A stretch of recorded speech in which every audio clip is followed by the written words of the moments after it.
CDP CTET primary level 1 के लिए।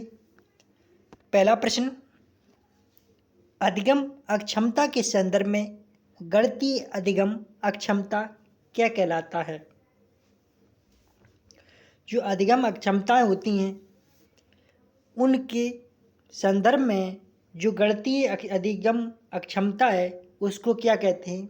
गति, समन्वय, वैकल्य, पठन वैकल्य, गुणज वैकल्य, लेखन वैकल्य।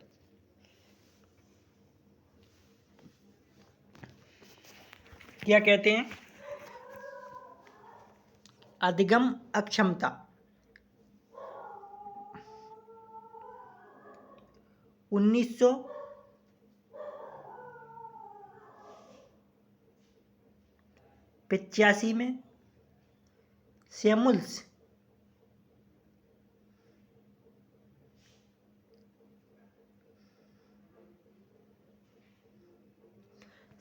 क्रिक के द्वारा अधिगम अक्षमता दी गई थी। जो अधिगम अक्षमता है, पठन वैकल्य पढ़ने से, गुणज वैकल्य गणितीय संबंधी अधिगम अक्षमता, लेखन वैकल्य लिखने से संबंधित है। प्रश्न में पूछा कि गणितीय अधिगम अक्षमता, तो इसका आंसर क्या होगा? गुणज वैकल्य। अगला प्रश्न, सलमा 5 वर्षीय लड़की है। सलमा 5 वर्षीय लड़की है। वह जब 3 साल की थी तो उसने बिना किसी वाह निर्देश के संगीत वाद्ययंत्र गिटार बजाना सीख लिया था। इस योग्यता के आधार पर उसे निम्नलिखित में से किस श्रेणी में रखेंगे? धीमी गति से सीखने वाली विद्यार्थी, कम बुद्धिलब्धि वाली बालिका, प्रतिभाशाली, स्वलीन। किस श्रेणी में रखेंगे?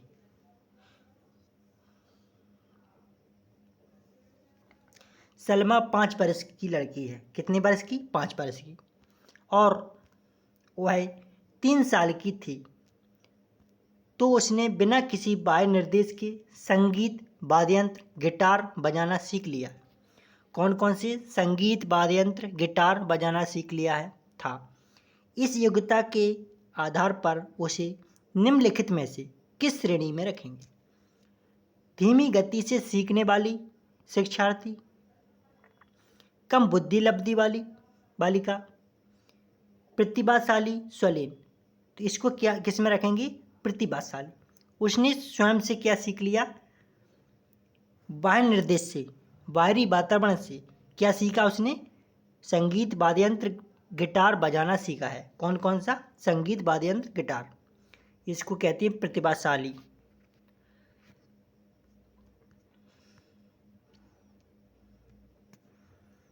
अगला प्रश्न,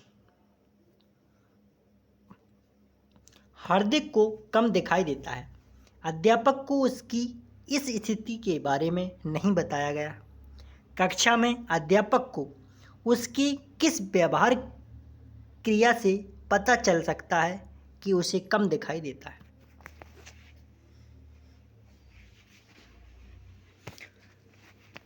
हार्दिक को कम दिखाई देता है। अध्यापक को उसकी इस स्थिति के बारे में नहीं बताया गया है। कक्षा में अध्यापक को उसके किस व्यवहार क्रिया से पता चला सकता है कि उसे कम दिखाई देता है? पढ़ने के दौरान आंखें मिचकाना, श्यामपट्ट पर लिखे हुए को दूर से ही स्पष्ट रूप से पढ़ना। ये नहीं होता। जब वो पढ़ लेता है दूर से तो वो दृष्टिबाधित हो ही नहीं सकता और उसे कम दिखाई दे ही नहीं सकता। बारीकी मुद्रक वाले कारपत्र को तुरंत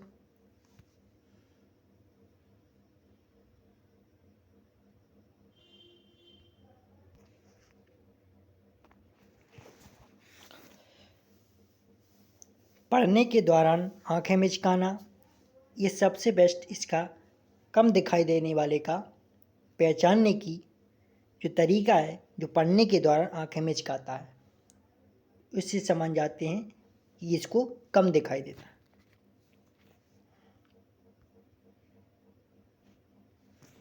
अगला प्रश्न,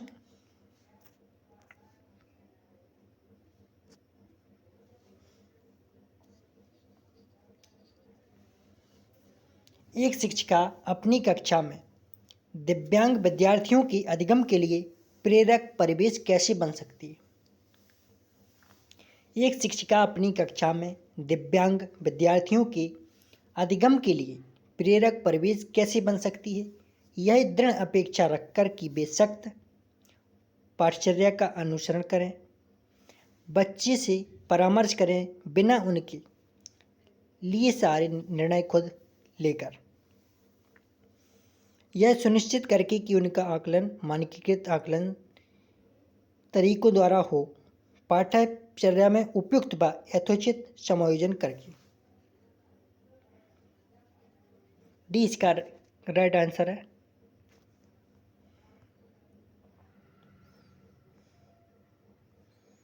अगला प्रश्न,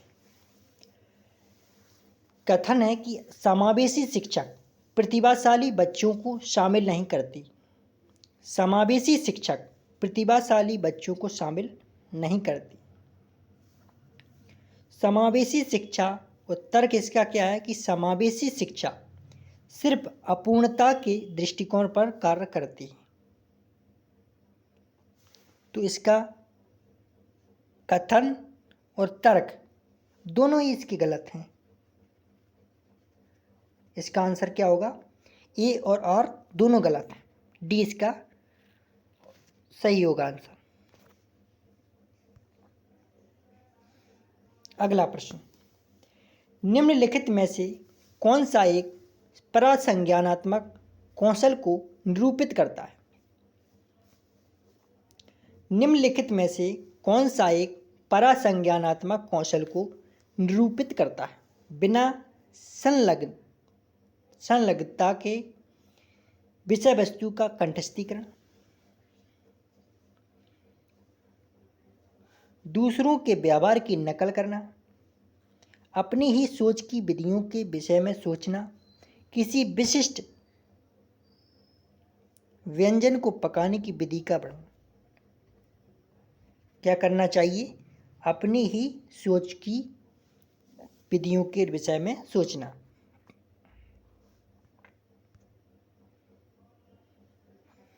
अगला प्रश्न, एक अध्यापिका किसी एक विषय को पढ़ाने के बाद विद्यार्थियों को संकल्पनात्मक मानचित्र बनाने के लिए कहती है। यह किस में सहायक होगा? एक अध्यापिका किसी एक विषय को पढ़ाने के बाद विद्यार्थियों को संकल्पनात्मक मानचित्र बनाने के लिए कहती है। यह किस में सहायक होगा?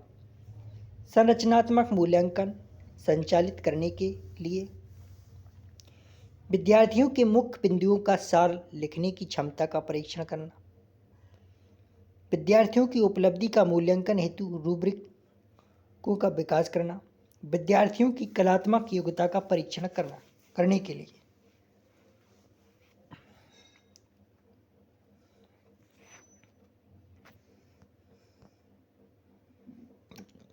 अगला प्रश्न, प्राथमिक कक्षाओं के विद्यार्थी किस प्रकार के वातावरण में सबसे प्रभावी रूप से सीखते हैं? प्राथमिक कक्षाओं के विद्यार्थी किस प्रकार के वातावरण में सबसे प्रभावी रूप से सीखते हैं? जहाँ शिक्षिका एकाधिकारवादी है और हमेशा आदेश देती है कि क्या किया जाना चाहिए, जहाँ शिक्षिका अधिगम को निर्देशित करती है तथा विद्यार्थियों से निष्क्रिय रहने की अपेक्षा करती है, जहाँ मूल रूप से पठन कौशलों और अंक प्राप्त करने पर जोर दिया जाए। आंसर इसका क्या है? डी, जहाँ विद्यार्थियों की सामाजिक, संवेगात्मक और आवश्यकताओं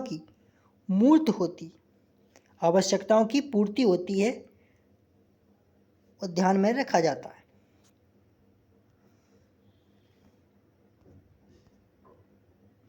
अगला प्रश्न, निम्नलिखित में से कौन सी शैली एक प्रभावशाली विद्यालय में प्रयोग में लाई जानी चाहिए? इनाम व सजा का प्रयोग, प्रतिस्पर्धात्मक कक्षा, तुलनात्मक मूल्यांकन, सहयोगात्मक अधिगम। निम्नलिखित में से कौन सी शैली एक प्रभावशाली विद्यालय में प्रयोग में लाई जानी चाहिए? सहयोगात्मक अधिगम, इसको लाया जाना चाहिए।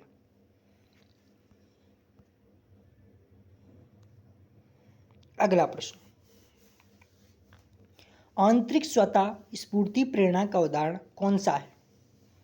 आंतरिक स्वतः स्फूर्ति प्रेरणा का उदाहरण कौन सा है?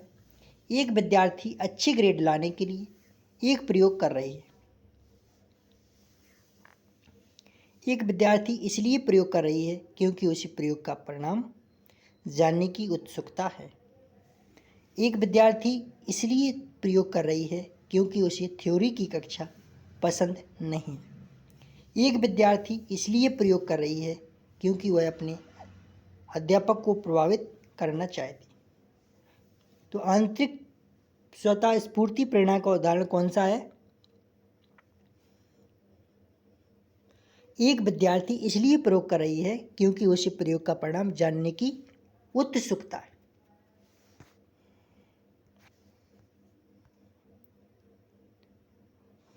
अगला प्रश्न, कौन सी स्थिति संरचनावादी शिक्षा शास्त्र विधि को दर्शाती है?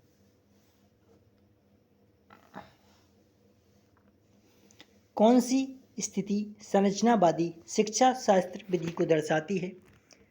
विद्यार्थी अध्यापक के व्याख्यान को सुन रहे हैं और पढ़ाई गई विषय वस्तु पर नोट्स बना रहे हैं। विद्यार्थी उच्च स्वर में दिए गए अंश को याद कर रहे हैं। विद्यार्थी पाठ्यपुस्तक से सामग्री को याद कर रहे हैं, याद कर वर्ष के अंत में परीक्षा देते हैं। अध्यापक अपने विद्यार्थियों को समकालीन मुद्दों पर चर्चा और वाद विवाद करने के लिए कहता या कहती है। तो ए से बेस्ट इसका डी आंसर है। कौन सा? डी। अगला प्रश्न, कक्षा में सकारात्मक समूह की सक्रियता के लिए निम्न में से कौन सा रवैया रुख सर्वाधिक उपयुक्त है? कक्षा में सकारात्मक समूह की सक्रियता के लिए निम्न में से कौन सा रवैया रुख सर्वाधिक उपयुक्त है? समूह में बातचीत को खंडित करते हुए सख्त बाहरी नियमों का निर्देश करना। सरल प्रकार्यों हेतु कक्षा को स्थायी क्षमता आधारित उपसमूह में विभाजित करना। समस्या समाधान के लिए कक्षा के सभी विद्यार्थियों को बातचीत करने और सहयोग करने के लिए प्रोत्साहित करना। इसका सी इसका करेक्ट आंसर है, सबसे बेस्ट आंसर।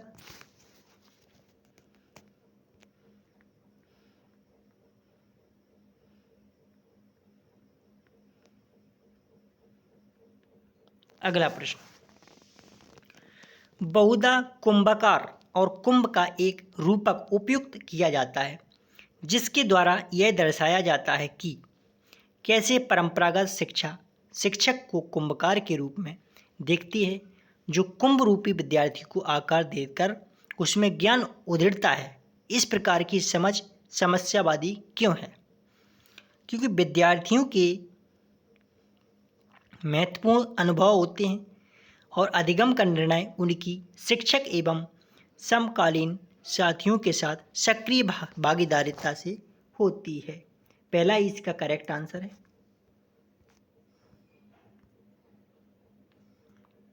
अगला प्रश्न, बच्चों के कार्य में त्रुटियां या त्रुटियों को दूसरों के समक्ष उनकी बौद्धिक निष्ठा तुच्छ दर्शाती है। आवश्यक रूप से शिक्षक की तैयारी में कमी को दर्शाती है।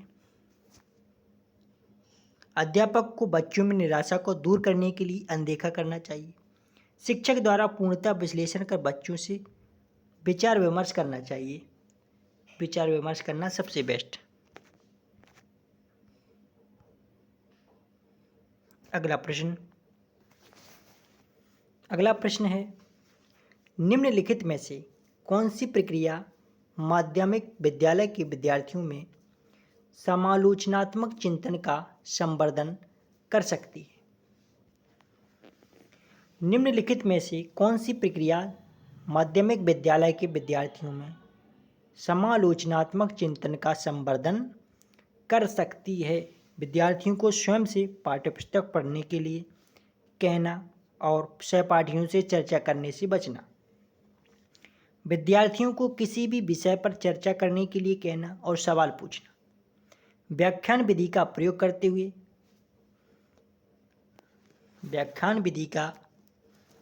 करते हुए अध्यापक द्वारा प्रस्तुतिकरण। विद्यार्थियों को पाठ्यपुस्तक के अंत में दिए गए प्रश्नों के उत्तर लिखने एवं प्रत्याशमन करने का गृह कार्य देना।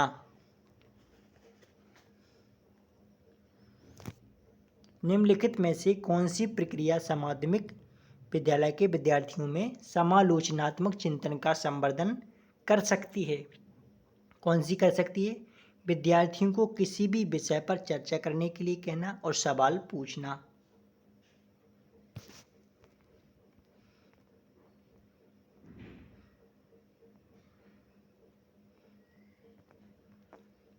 आज की है कितने प्रश्न थे?